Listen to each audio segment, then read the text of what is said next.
Let me just recap us. Adair. What about Dad? Okay. All right. What a... Jen. What about Dad?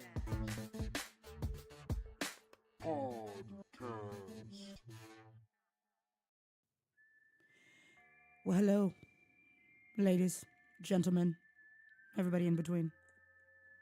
How goes it? Yeah, so we are at Wynonna Earp, episode 8. Oh my goodness, we are going through. We are almost done with this season, guys, which is both exciting and sad. Jen, how are we feeling about this episode? How are you feeling? I feel really great about this episode. I feel like this was probably this was my favorite episode so far this season. Number 8. I liked it. Forever waiting for you, Adair. I'm waiting on you. I see that. It was a really good episode. For me, the things that make me really like an episode are the fact that especially with this one, we got a lot of information. We got subtle information, we had humor, we had, a little bit of awkwardness and seriousness, but like at the end of the day, we got a lot of information. I love a good flashback, So, how do you feel about a good flashback, I think that we were absolutely left waiting all season for the Kate's backstory, and I was waiting.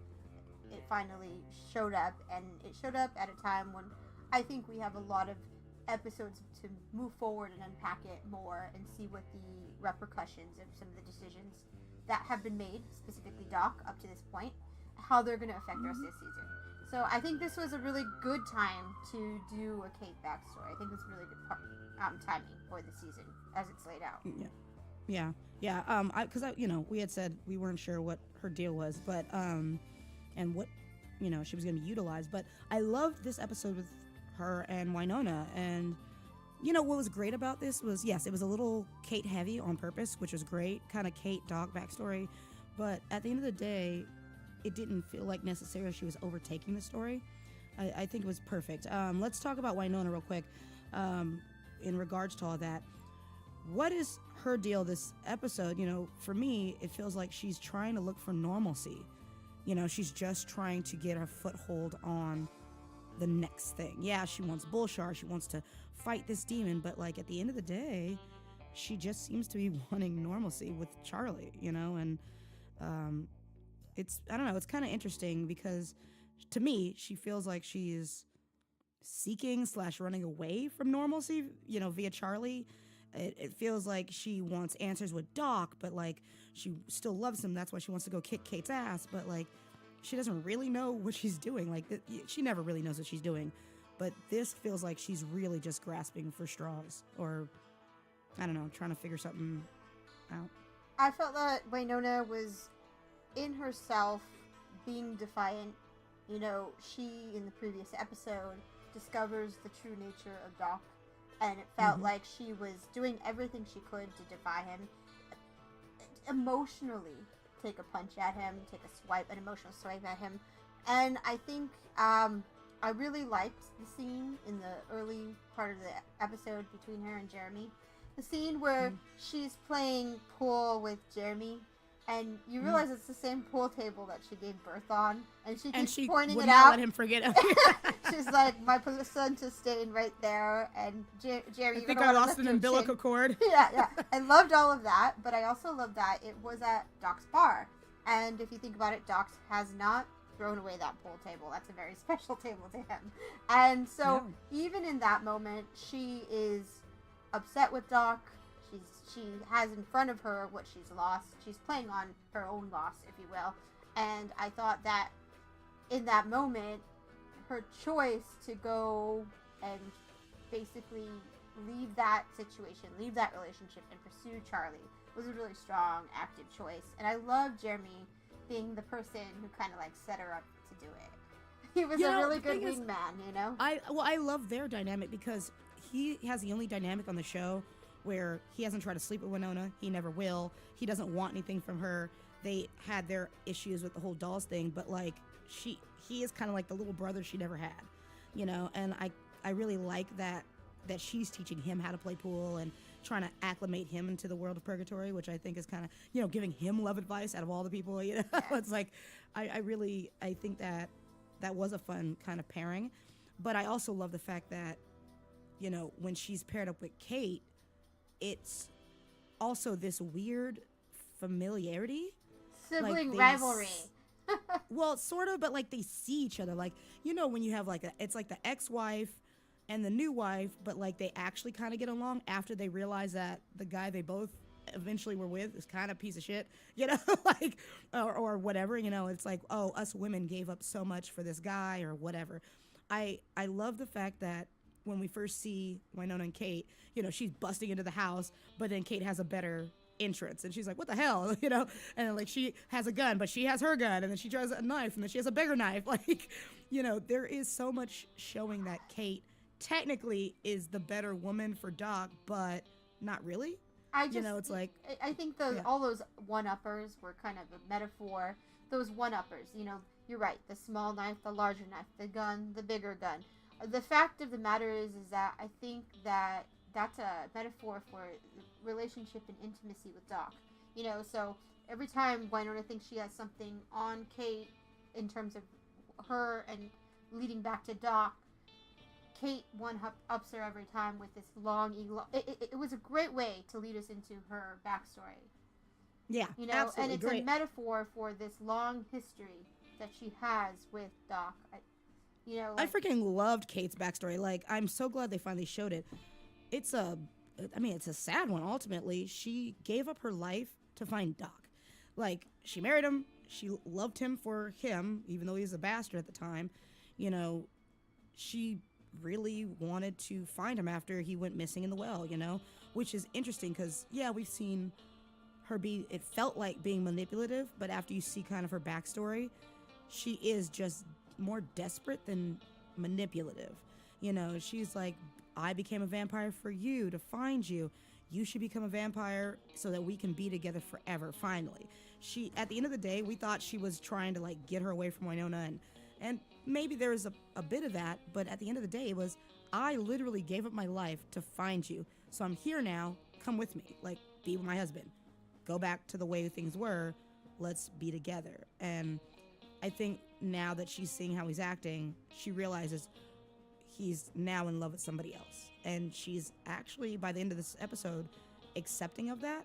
And I love the line that she says, you know, the universe is, you know, a bastard or whatever, you know, universe loves a bad joke, you know?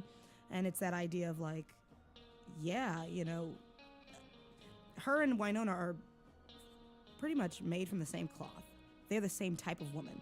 Doc loves these strong, independent women that he can't really wrangle. He can't control because he can't be controlled, you know. But I don't know. I like the fact that her and Wynonna are so similar. My only thing is, and this is not a part. I'm gonna pull you out of the story really quickly. Sorry. This is just a note about the overall show.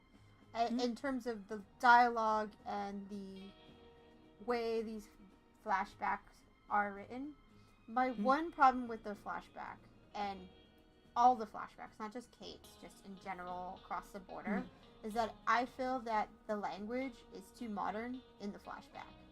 I feel like when I watch these flashbacks, I wish the writers would just change it up a little and kind of age the language a little bit, because one of the things I noticed in this episode was that Doc is not the only person from this past timeline that's still alive, but he's the only one who's doing like a North Carolinian southern accent, western accent, and I feel like all of these people are Bobo, Rosarita, all these characters they existed in that timeline as well, and I feel like when I hear them talk, it's very modern, and that makes sense if they've lived up to a certain point and they've modernized their language.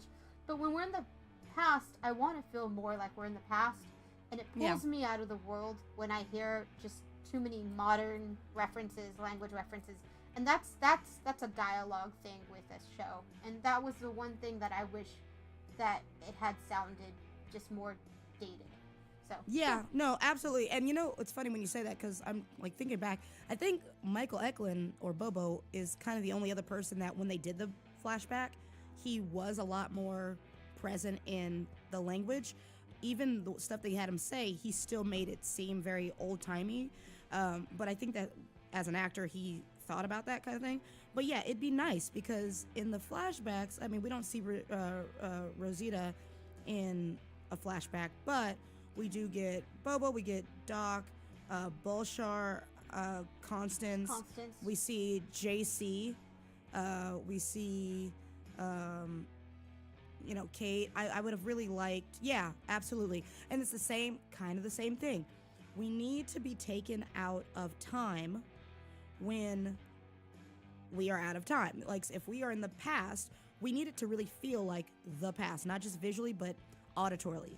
And then also, when we are in purgatory and the pedestrian side of purgatory, we need to feel like that's not the supernatural, you know?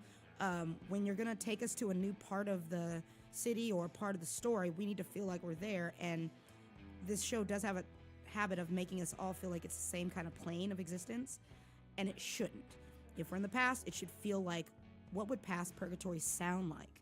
Yeah, they're all badasses. And I understand, I absolutely get the Revenants being a lot less old-timey because they've come back so many times that they're just kind of adapting their own language or whatever. But, yeah, even Kate, I feel like, yeah, she's a vampire, and she's from Hungary. I would have loved her to have more of a Hungarian, not accent, but like sensibility. If that's where you come from, you never really lose where you come from. She's from Europe. You know, Doc.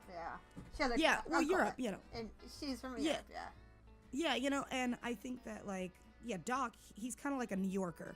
Out here, my dad, he hasn't lived in New York for over 25 years, maybe 30 years, but he still has a thick freaking Bronx accent, like, when you talk to him, because that's where he's from, you know?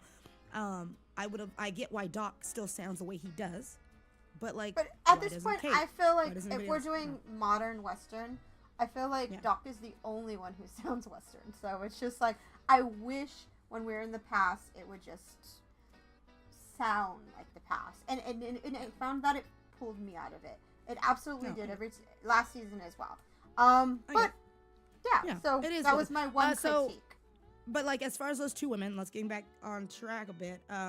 I really like the power. I love the standoff. I love the fact that they got each other.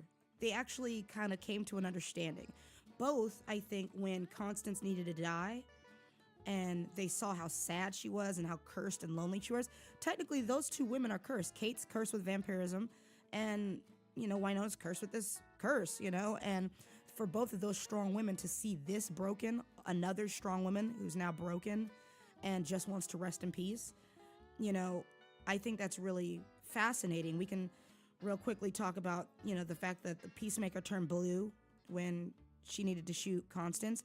That could be showing mercy to Constance. That could be showing that she has made her peace with her life and she's just ready to go, you know, and not come back anymore.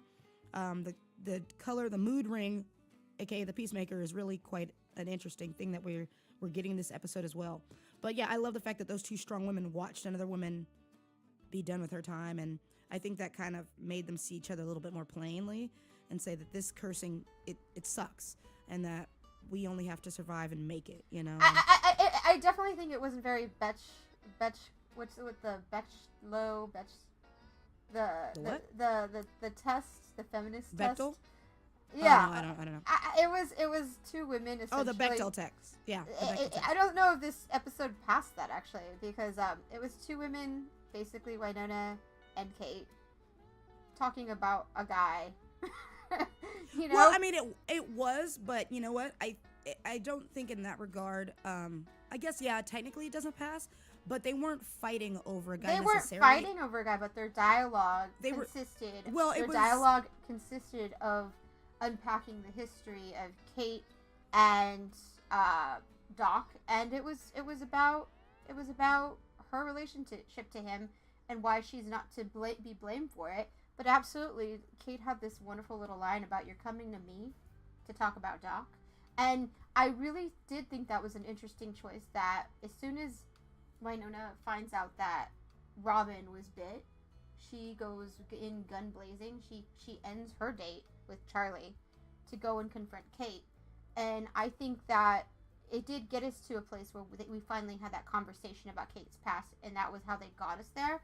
But it truly was one woman blaming another woman for a problem she's having with a guy. At the end of the day, it was. But it got us to the backstory. It got us to Kate. It got us to talk about what we needed to talk about, find out what her deal is. But at the same time, I wish we could have just gotten Kate's story without it having to have been over this guy. But like, that's well, I mean, I think that's the only thing that does connect Kate and Wynonna, unfortunately, is Doc, you know, and so they kind of couldn't avoid that. But because especially at the end of this episode, they come to a mutual kind of realization, and it's like, we're the same kind of women. We dealt with this kind of dude. You know, Kate's like, you should talk about Charlie. You know, I mean, not saying that you should leave Doc, but this guy really, it has, what she say, it really does tell something of the sentiment of a man. She goes, having a man that'll even show you emotion. And she was kind of saying, like, Doc never showed Kate emotion either. And Doc hasn't been showing Wynonna, I guess, the right emotion at the right time or whatever.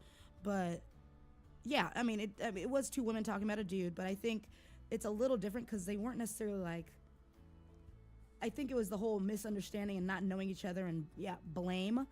And that's why I love when she's like, you know, you can't kill me because it doesn't really take away his vampirism. Like, he's still a vampire. Like, she's like, well, you should have just led with that, you know? And in any other circumstance, I think they would have been friends. But they fought over a guy. But they did fight over a guy. Also, I think that now, but I think they're on the road to being very good frenemies.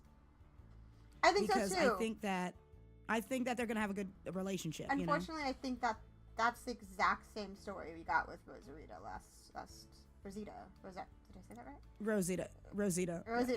I feel like that's the same thing that happened last season with Wynonna sort of getting upset with Rosita for dating Doc and them having a frenemies relationship where Wynonna wanted to shoot her all the time, and Rosita was like, hold on, girl. I am going to college and whipping up some serum to save everyone's asses. No, see, I don't think they had a frenemy relationship because I don't think Rosita and Wynonna had a relationship.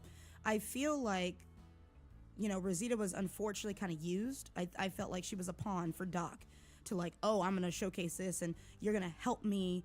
Because he already, in the first season, came up to her, or the second season came up to her and was like, here's money. You want a way out? This is your way out. You know, and she was never really like gonna be on equal ground with Wynonna. Kate is absolutely on equal ground with Wynonna.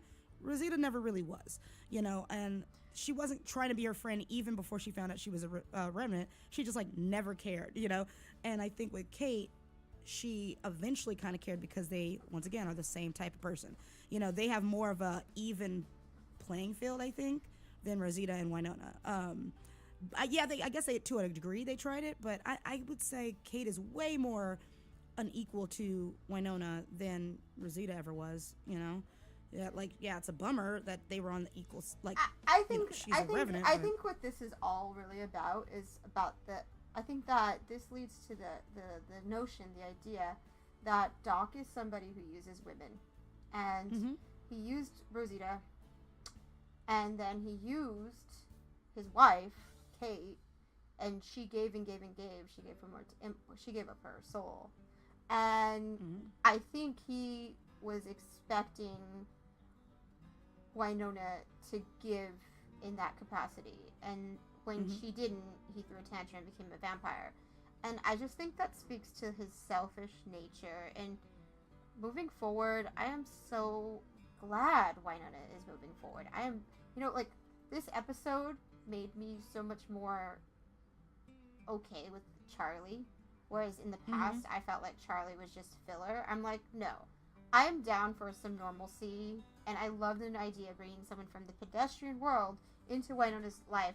Someone who's gonna hang almost in the capacity that Nicole did.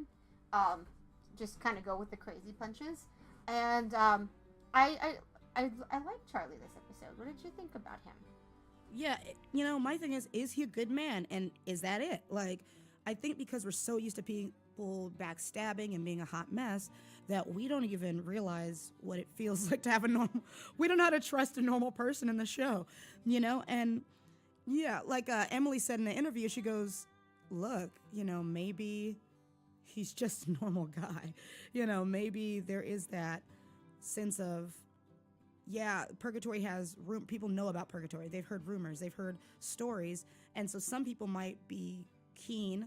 Like Nicole didn't freak out, when she found out everything about purgatory because she has eyes and she's not crazy. And she looked around and she's like, what the fuck is going on? And then when she was told, she's like, oh, yeah, okay, cool. Okay, so Bunny Lawblow is also somebody who exists in the pedestrian world, and she also had the inclination that there was something abnormal about the town, and that was something that she seemed very aware of. Yeah, no, absolutely. And the thing is, like, even though she was aware of that kind of pedestrian world, unlike Nicole, she didn't, she knows about it, but she doesn't really know about it. That's kind of what Wynonna was talking about. Like, she doesn't want to know about it. Yeah, she doesn't really want to know about it. It's so terrible. Because it's so bad. But, like, yeah, she knew about it. And then that's why it's kind of interesting going to this pedestrian thing and having, like, someone like Charlie, because, he is giving us, once again, a good guy who is pedestrian, who knows about this stuff or gets it and isn't freaking out when it comes to Wynonna, And I think it's really interesting that Wynonna is not, gosh, it's weird because I'm not sure if she's even used to the normality of having a normal person in this world, and I love that. I think that really speaks to how her character has matured, and it really started with this relationship with Doc where she was in this toxic relationship, and she's grown so much bigger these last 2 seasons by having that baby with him, and now the question is, can she do normalcy? Is she in a mature headspace to let this regular guy into her world? And actually, I think it's really interesting. I like the fact that, her normal is our not normal, and this normal guy is making her kind of come out of her comfort zone. And I like that. I also love the fact that he's very confident in not necessarily becoming more, because he's like, all right, I get it. You said no strings, but clearly he wants more, And you see that with his relationship or this pairing, this episode with Doc. I liked them together. I liked that there was a gentleman's, not agreement, but a gentleman's kind of battle in a way. Like, Doc can't hate Charlie because he only has Wynonna in mind, and he knows he's not in a place to do that right now. And I don't know. I really like the whole scene in the bar where he's like, that honesty in Charlie, speaking of Charlie now, where he goes, I really like her. And Doc goes, I'm thirsty, not stupid, and then Doc has that honesty of saying, but you don't know her like I know her, and I love that because it's these two guys just saying it plain. Unlike Dolls, this triangle was very passive aggressive. Everybody was kind of assuming something. I like the fact that Charlie just said it. I like this girl, and I know that you baby daddy, and I don't really care because she doesn't want you right now. Maybe it's time to move on. Yeah, I really like that. I feel like, in reference to season 2, you had Doc and Dolls, and there was a love triangle, but Dolls really kind of removed himself from the triangle in terms of contention for Wynonna's affection when Wynonna and Doc got pregnant, and so he wasn't really competitively invested, but we weren't given the gratification of seeing Dolls kind of check Doc's more impulsive nature, and it was really refreshing to see Charlie, who doesn't have any power, stand up to Doc, and even in the face of the supernatural, he was somebody who he stood up to the Stone Witch, up to as much as he could, to the extent of his ability before he gave in to allowing Doc into the fight. Exactly. But I thought that it was really, really admirable, and I can't wait to see what this character is going to bring to the table. Oh, can I just, that's a little side note that I loved about their pairing, and you kind of see that Doc hasn't really been able to have bro time with a guy, and I see that that could be a relationship with Charlie. Not only does he know a paramedic who can help him get blood, but when they're talking about Charlene, the car, and he's like, wow, that's really good trunk space. He's like, I know, right? Like, you know, it was just like such a dude kind of moment. And I really appreciated the fact that, like, you know, they had that. And, you know, they're trying to, like, get the well open. He's like, is this where you put all your dead bodies? You know, kind of thing. And, You know, I was going to say really quickly for a second, I got the feeling that Doc was going to throw him down the well. I don't know what it was. But when he brought him to the well and he talked about his imprisonment, I thought Doc was, like, at that point where he would do that to Charlie just to be a jackass. And I was thankful that he didn't, but it just showed me, like, how far I think Doc has gone off. also, I feel like if he would have done that, Wynonna would have absolutely come and tried to kill him. So, like, I doubt it.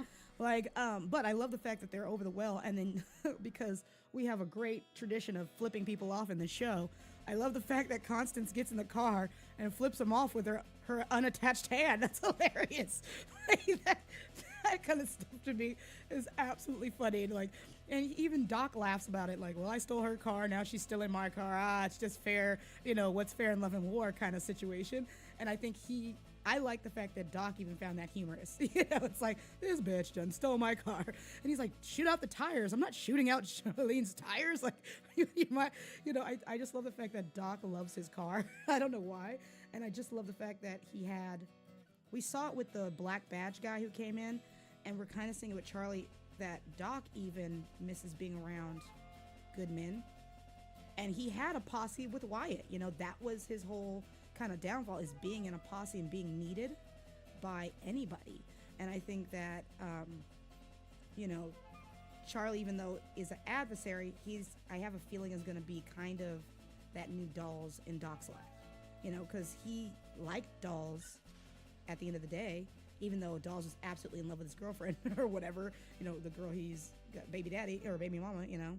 So I really like that. And I love the fact that, you know, we get this new kind of dynamic. Dolls is this, you know, Count Docula, as we've been calling him, and he bit Robin. Yeah, Doc.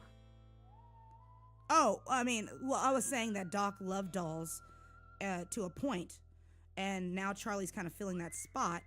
But then I said, you know, I'm saying, talking about Count Docula now, he bit Robin, you know, and he's unhinged, and he's trying to learn how to deal with his vampirism, you know, and that's really interesting. But yeah, one of the things that came up for me with the vampire, being a vampire, seems that with being a vampire, it seems like there's so much less freedom. And slash, I feel like, yeah, he can punch a witch through the heart, but in the day, there are so many rules where you can entrap a vampire, like holy water on a rope, or disinviting them from your house, or the sun itself, or needing blood. It just seems that being a vampire is such a trap, and there's so many little rules about it in this world that it really seems that Doc has limited himself, and he's more weak than he's ever been. Absolutely. And so we even see that when he's like not feeding, and actually when they were doing the walking in the snow, I thought that Charlie was going to offer himself to Doc to feed him, like, because that's a big trope when you know, vampire's like tired or whatever, and they're like, okay man, I get it, we have to do this, so you can bite my hand, you just gotta stop, you know, and control yourself. And that didn't happen. He was just like, I like the fact that Doc is like, go ahead, knock me out, because that's the only way that, you know. And I appreciate the fact that Charlie was strong enough to knock him out, you know, in that state or whatever, but he was so weak. I appreciated that. But going on to, you know, Robin and the fact that Doc bit him. Lost control. He got ravenous, you know. He has no idea what it is he's asked for, and I was really shocked by that. And he didn't have the control to stop himself. And I was just telling you that it feels like poor Robin is the Nicole Hot of this season. It's true. Season 2 version of Nicole Just Hot getting his ass kicked. transferred over to Robin. Robin has been kidnapped, turned into a tree, manipulated by Bullshare. He's been bit by a vampire. Since meeting Jeremy, he has got a target on his back. You know, and it's sad, but I appreciate it. He's just absolutely the least. He has the least amount of power in the world, and it seems that the spiritual world, he's not doing well. No, he's not doing well. He's not doing well in it. You know, some secrets are best left kept. I really like Robin, and I like the fact that he's very chill, and he's also another person who's like, well, there's supernatural stuff, and I loved this kind of gay kumbaya in the barn after he's like talking to the trees and in the corner and all the whole thing, and they all go around and go, well, I was possessed by a demon. I have a ring that's following me. I got stuck in a car with my mom. Like, I love that. Like, honey, I know it seems weird, but you're gonna be fine. Like, yeah, it's all the things you could talk about at a giant gay dinner. We were given that finally. Like, that was one of the BGD things on our list that we had hoped for, which was a double date. And when Jeremy was like, "We're going on a double date tonight," or when Jeremy calls Robin to go on the date, and Robin's so cute and he's so excited about going. He's like, "What should I bring?" I just love that. I had so much hope for that scene. Like, I was truly hoping we'd get like dinner and get to see what they were eating and what they talk about. Yeah. And I just felt like I could watch an hour of Way Hot and whatever Jeremy Robbins' ship name is. I could watch an hour of that, just that, and enjoy it. And it's adorable. I loved real quick, kind of backtracking to Jeremy. I really love Jeremy. And how he's grown as a character, and how he's kind of meeting Robin has given him a little bit more of a boost. He's way sassier and way more blunt because he is the heart of this group now. I think that, well, let me say the moral compass of the group, maybe not the heart, but the moral compass. He, is getting sassier. Like when Dolls died and Wynonna was being mean to him, and he goes, I get it. It's easier to blame me than the dead dragon. It's like, that was super ballsy to say in front of Wynonna at that time. And the same with Doc. And when Doc came in, he goes, how dare you bite him? Like, you don't get to tell Robin or me that he's sick. You don't get that choice. And he goes, this is why Wynonna left you, and really to say that in front of a vampire and the guy you have a crush on or whatever, it's like, that's ballsy as shit, Jeremy. And I like the fact that he's fighting for something. Jeremy now has something to fight for. I mean, yeah, he's fighting for Alice and Wynonna and all that stuff, but really, Robin is something he gets to fight for now, And I love the fact that we got backstory. We get why his groin wakes up when there's sadness, It's like, it's so bizarre, but like, I really appreciated getting just that glimpse of Jeremy, and I just like him and Robin together because a stronger Jeremy makes him a less passive character, Yeah, absolutely. I think that one of the things I really liked in this scene, the big gay dinner party scene, was I truly enjoyed seeing Waverly and Robin discuss the past. Yeah. That Robin is somebody from the pedestrian world who knew Waverly in high school, who knew the Earp sisters in high school, and we never got that when we were first introduced to Robin. We just got that introduction, but it was never like, hey, this is Nicole, this is who I'm involved with. It was like, this is the officer of the town. Yeah. So we never got a true, we never got to have that conversation, and just having a few lines here or there between the two really kind of grounded that relationship, and it's a really nice, I think there's such a nice counterbalance to Way Hot, and it's like, it's almost like I wouldn't know what to do with Robin on the show, but I wouldn't want him to leave the show. Yeah. Even though we've marked him for doom. Oh, well, obviously, yeah. As soon as he got... He's too fragile in this world. He needs to learn how to fight. He's so damn precious. He's too precious. Well, my thing is, I really feel like that balance is great between Way Hot and Jeremy and Robin. I think that seeing... Like I said, it's just nice to see something not supernatural for a minute in a moment. Also, can we just give a shout out? This is the first time I've seen it. I'm 33. First time I've seen a double date between two, homosexual couples is freaking awesome. I love the fact that they're precious and basic and they're just trying to have a good time, you know, and this ushered one of my favorite scenes. Yes, go on. I already know you want to. I'm bubbling. I'm just seeping through the seams. Okay, so I love the fact that we get this kind of faux proposal. Let's just be there, kids. Let's talk about it. You know, it's such a parallel to Doc's kind of faux proposal to Wynonna. You know, he had his ring, it fell off. He's picking it up and he hands it to Wynonna, saying that, here, I give you my life ultimately. Now we have this accidental proposal by Nicole. You know, she talking to Jeremy, and all of a sudden the ring of Balshar pops into this, you know, biscuit, and she drops it and goes to pick it up and is like, what the hell? And then Waverly thinks she's getting proposed to. So many things here I love. Waverly's like, absolutely joy. I'll say yes, you know, the kind of thing. And she's like, oh my God, I'm dizzy. And like, you know, she's like, she's on for it. And Jeremy's like, yeah. Her response was adorable. It was so adorable. And like, I'll get to that in a minute, but like Jeremy, he was like, yeah, he's like playing it up like, sir, you know, that is not what's happening. Like, you know, and I love the fact that Nicole's not saying like, no, oh God, no, that's not what's happening. She's just like looking like, oh shit. And then she's like, this is Balshar's ring. Like, it's not a matter of, I don't want to propose. It's oh my God, I feel awkward because I know what this ring is, you know? And I love that. But with Waverly's reaction, the thing I liked about her reaction, and we've seen this twice now, or at least once recently, with Way Hot, I like their domesticity. I think that, I don't know, lately it's felt like we're intruding.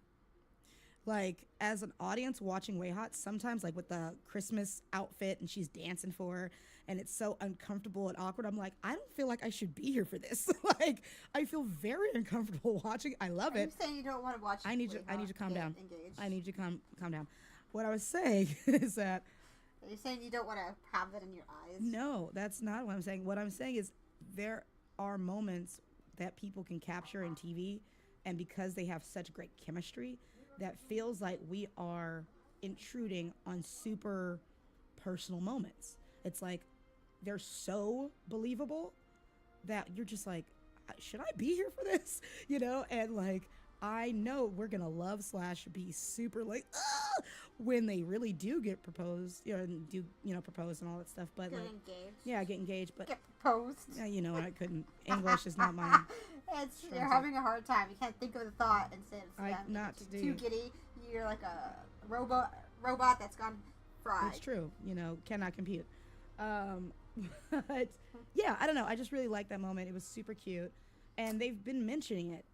This goes also into our theory, but we'll talk about that a little later. I know. Are we really there yet, madam? Almost, actually. And speaking of, you know, this ring, we have Waverly and this ring. Jen, what did you think about this whole My thing? thought about the proposal scene was that this ring has been tracking Nicole. It's been reappearing in Nicole's life for several episodes. She doesn't know why it's there.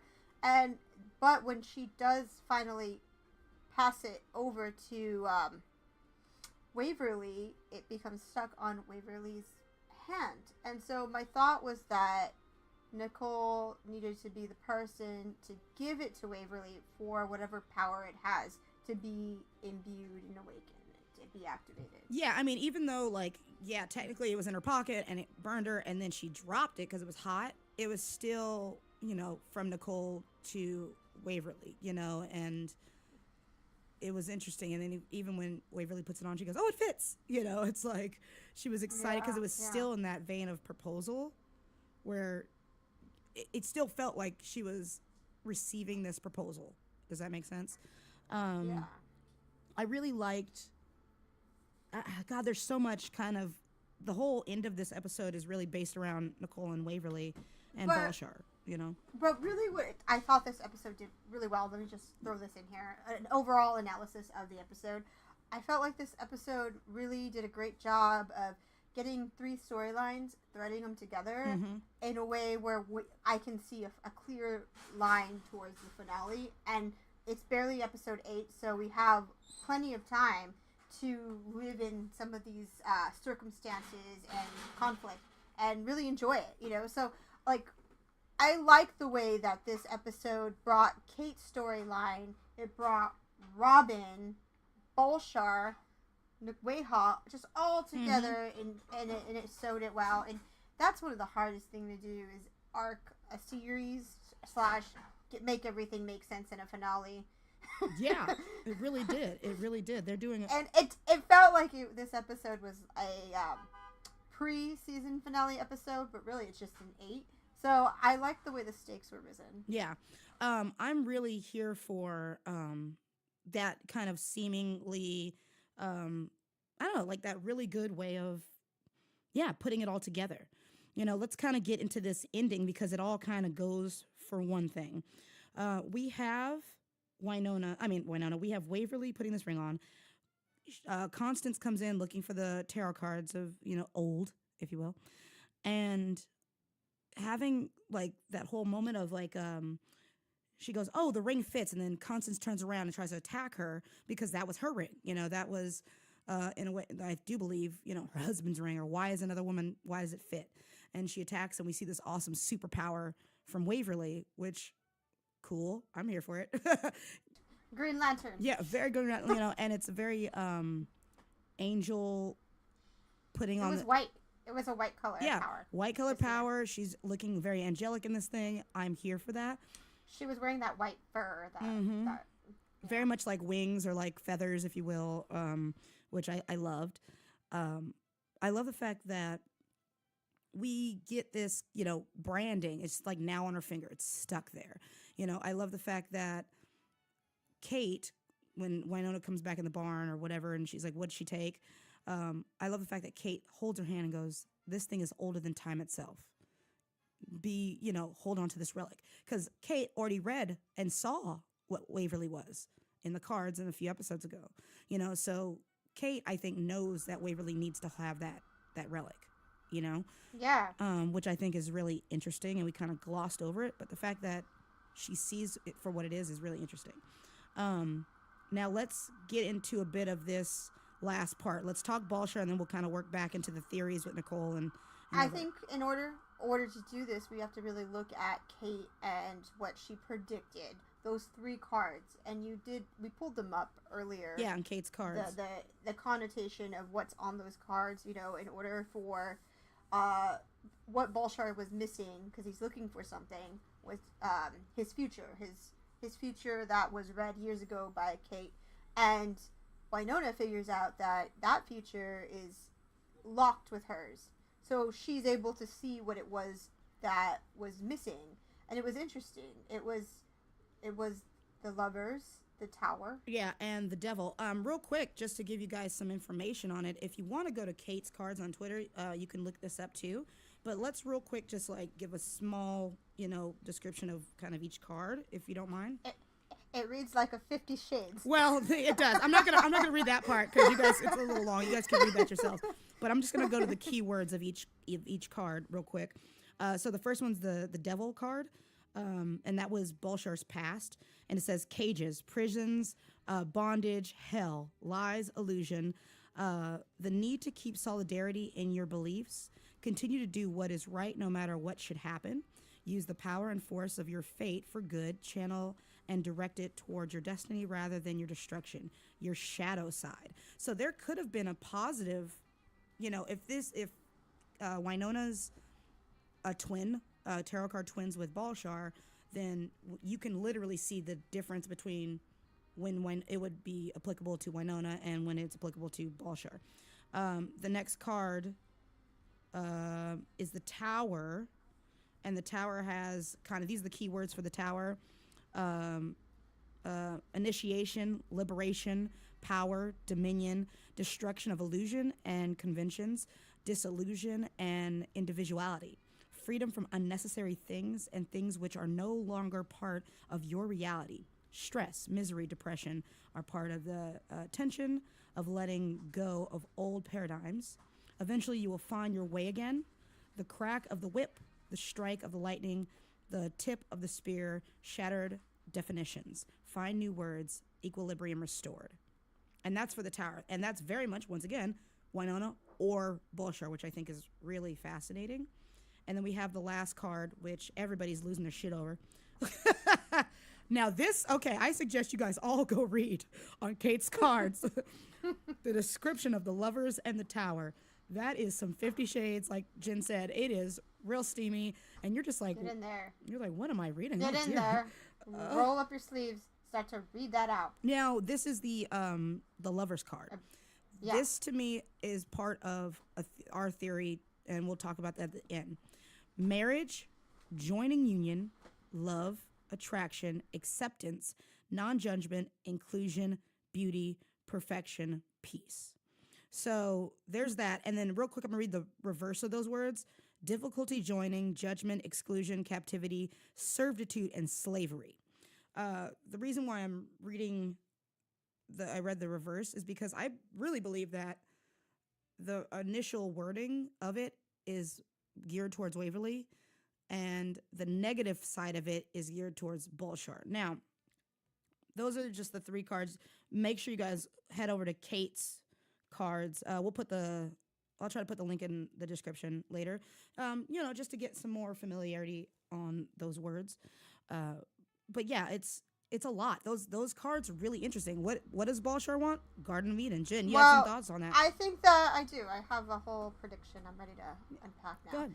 So Bolshar and if you look at Bolshar and what he's done in all of the lore and up until this point, is that marriage is a huge, huge, huge part of what he does. Mm-hmm. And what he does is he controls women, and he turns them into witches, and he uses them to amass more power. And so a marriage with him really does lead to destruction and servitude. If you look at Clutie in this episode, mm-hmm. she does not go to hell because she was subservient. She was cursed as Kate and Wynonna are. And now the opposite of that would be, so if he's a devil, the opposite of that is the angel, and we're finding out that Waverly is some form of a hybrid angel. And the opposite of that is the other side of the card, which basically describes Wayhot in a nutshell. And so the idea at the very end with the Garden of Eve, I felt like this whole episode was kind of filled with these references to sex and wangs, penises, towers, they even said it, sex, and they said Adam and Eve, the first couple to copulate and create. And so, in my opinion, it seems that Bolshar has come to Purgatory to find Eve, and that he himself thinks that he is Adam to fulfill a purpose. And it seems that weddings is a huge part of what Bolshar does. So it seems he wants to take Eve as a wife, and that to me is Waverly, the person the ring fits on, the ring which we think belonged to Julian. Yeah. So our thoughts is, our money is on this. The finale, episode 13. We see Bolshar. You agree with this, right? Adair and I both think that Bolshar is going to kidnap Waverly and force her to marry him. Well, we're partially in agreement with this, but continue. He can fulfill this prophecy. She can be the Eve to his Adam. I personally think he's gonna want to. He needs to create something with her. He needs to get her preggers. But here's the thought: we think that during the ritual that it's going to somehow Wynonna is going to show up with her gang, and they're going to swap out Bolshar for Nicole, because both Adair and I agree to this. We both think that Nicole is the missing piece. She is Adam. Yeah. I think that's kind of, it's accurate. Bolshar wants all these things. He wants power, and much like the cards are saying, you could either have building and acceptance, or you can have destruction. And he thinks that because, he's evil, when he sees these cards, he's thinking, oh, great, my future means that I'm going to have this garden. I'm going to be able to create and everything like that. And Kate has specified Balshar's just a demon. That's it. He's not a god. He is just a demon. He was a man, so he is half man, half demon. Waverly is half angel, half human. And I think that the ring sealing on her finger and saying it's the garden means that she's the ultimate keeper of that garden, and she's the one who's supposed to be there. And I do believe that Nicole is Adam. They've already established that they're soulmates. They've established that in any time they're going to be together. We've established that the ring, out of no real reason yet that we can see, has gone to Nicole. Why has this ring been following Nicole? To get to Waverly? There are multiple times where the ring could have just popped into Waverly's hand. When Jolene was being a piece of shit, it could have popped in and saved her. When all these other things were happening, when Mama and that, it could have easily gone to her already. But no, it went to Nicole. The ring needed to have Nicole give it to Waverly in some way. She said she's always known she's been an angel. Why did Nicole get saved out of all the people at this Balshar massacre? Like, they're intertwined. And so I think that with the lover's card is going to be more of a, the snake trying to tell Eve what to do. And really, Nicole's probably going to be the Adam in the story, Right. And I want to take it one step further and think, I don't think that we're going to end the season with an engagement. My money is on a full-on Miss and Miss Earp Hot's wedding. I think they're going to end up married. That's it. And I think there's been a lot of foreshadowing this, since if you look back at the clues, you've been getting a lot of them from Nicole throughout this episode. I mean, there's been a lot of foreshadowing leading up to this. Lots. I also think that the garden is, the tower is a wang. The garden is fertile lands. It's a vagina. It's sexual. And I think that Balshar needs to copulate. I think he needs to create something. He wants to create something evil with Waverly. And I think that Waverly's the garden. And I think this is why Balshar was like, oh, I promised Clutie Waverly, and, his whole thing of trying to get out. And I think it's going to be really interesting. And, freaking kudos to the writers and Emily for thinking, we're going to make the first people two lesbians, or a bi girl and a lesbian, to be fair. And I'm like, that's never been done. And, we have a bi angel and all this other stuff. And I think that that's really interesting. Also, the past few episodes have really been saying, sacrificing for love. I think that, maybe not even the idea of it might be a switch marriage. I mean, I think they might get married, but not necessarily under their terms. I think it'd be really funny and kind of cute and interesting because, we don't know if we're getting a season. We're getting a season 4, obviously, but we don't know what happens after that, So maybe they do have them be married, and it's an interesting way hot family thing that's now going to have to happen, and who knows. But I think that's going to be our theory for this episode, and I think that's kind of the ending that they're showing. There's a reason why Nicole and Waverly are important, and not just to us, but into the actual Balshar story. They are connected now, and I don't think that either of them is going to let each other go or get married or, whatever. So I think it's going to be they're forcing shotgun wedding to bunch of demons shotgun wedding to Waverly and Balshar, and then it's gonna be get in there, Nicole. You can't stop the ritual. It'll kill her. Get in there. Yeah, or something. I think that's gonna honestly that would be probably the best thing to see. Okay, so I don't know. I just had some questions for everybody out there because want to wrap this up a bit and get your guys' impression. Do you think Nicole is the new Adam? Is Nicole the new Adam? What are your thoughts, guys, out there on Bobo? Where's he at? What mayhem, shall we say, awaits us with Bobo? I'm so excited for Bobo to come back. It's just when he's not in a well, where does he go? That's my question. Sleeping on a couch? Is he eating top ramen? What is he? Is he at a restaurant? I don't know. Does he get money? I don't know how this works. Where did Mama Earp end up? Where's she going? I mean, we get where she said she's going, but is she going to come back? Where's that going, Where's Kate? where's she gonna go? She said, I'm looking for a stagecoach, but that can't be the last time we see Kate. That made kind of no sense to be like, here's the backstory. Good day, So Yeah, that would be a little. That would be too much of a convenience to do that. Yeah, absolutely. Why even have the backstory if you're gonna get rid of the person in the next episode? Yeah, doesn't make sense. Exactly. So, where is she going? Anyways, yeah, that's kind of only the those questions I have. Here's another question I have. Yeah. How do you lift a vampire curse? Like, can it be lifted? Can Doc be restored? Well, the way that they're doing, well, we don't know, but the way they're doing this particular trope on this show is different than other stuff.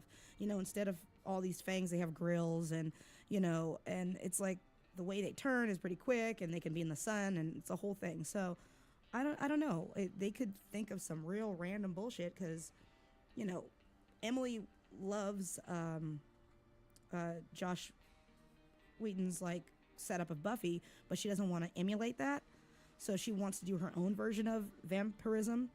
And who knows, maybe it can be cured. Maybe once the entire curse is cured, maybe even Kate gets, that'd be kind of a cool prediction of Kate also gets her vampirism back and turns Doc back into human, and maybe they're together.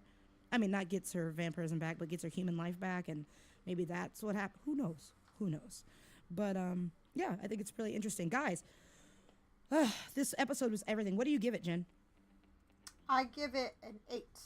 Same. Yeah, I'm definitely on the same. I think this is one of the best episodes, and I'm absolutely excited for next episode because we get Way Hot going to a jeweler, and I think it's a Groundhog's Day situation. I think that's what we're going with because it says the day repeats until they figure something out or something like that. So I think this is going to be our applicable, not applicable, but our Can't freaking wait. Yeah, our Groundhog Day. I think that'll be cute. I think we're gonna get some good Way Hot. I think we're gonna get some good Jeremy moments. I think it's gonna be really intense. Also, Bullshar. Oh, that's the thing that everybody's losing their shit about. Is the dress blue or is it gold? Nobody knows. With this whole Peacemaker, when she points it at Bullshar, it looks, at least every time I've seen it on different screens and different things, it looks like the gun turns white when it was in front of Bullshar.